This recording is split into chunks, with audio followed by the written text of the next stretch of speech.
Demain, à Paris, débutent les internationaux de France de badminton, un sport en pleine mutation. Dans notre pays, le nombre de licenciés a été multiplié par 2 en moins de 10 ans. Grégory Naboulet avec Jean-Charles Guichard.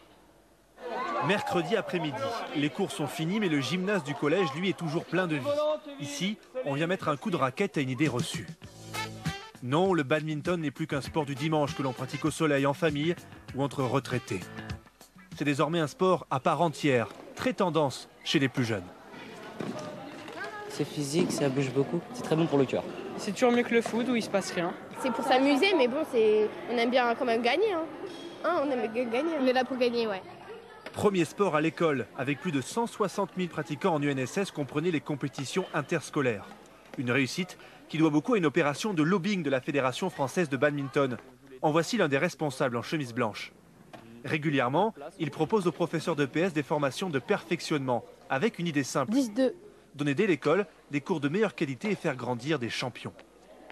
L'encadrement autour de ces jeunes va pouvoir arriver à les repérer, va pouvoir leur donner des contenus de formation judicieux pour pouvoir arriver un jour à être champion s'ils le désirent. Jusqu'à 6 km parcourus dans un match.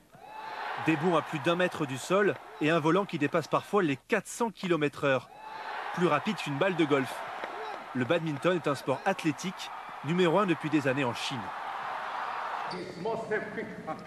À l'INSEP, l'école des champions français, l'entraîneur des jeunes pousses est chinois. Sur le terrain, Marin, 20 ans, c'est à l'école qu'il a pris goût à la compétition. Oui, il y a une volonté de la fédération de développer, de vraiment axer son développement sur le sport UNSS et le sport scolaire en général. Je suis passé par cette filière-là, donc j'encourage les jeunes à passer par là aussi. Mais pour ces jeunes joueurs, si le badminton veut vraiment changer de dimension, il lui faut une star, comme l'est par exemple Teddy Riner en judo. C'est peut-être un peu dur de se dire je vais aller faire une médaille alors qu'on ne peut pas vraiment s'identifier à un champion, quoi, à une star française pour l'instant. Grandir en attendant une première médaille olympique. Il y a aujourd'hui 160 000 joueurs de badminton en France. C'est 2 fois plus qu'il y a 10 ans.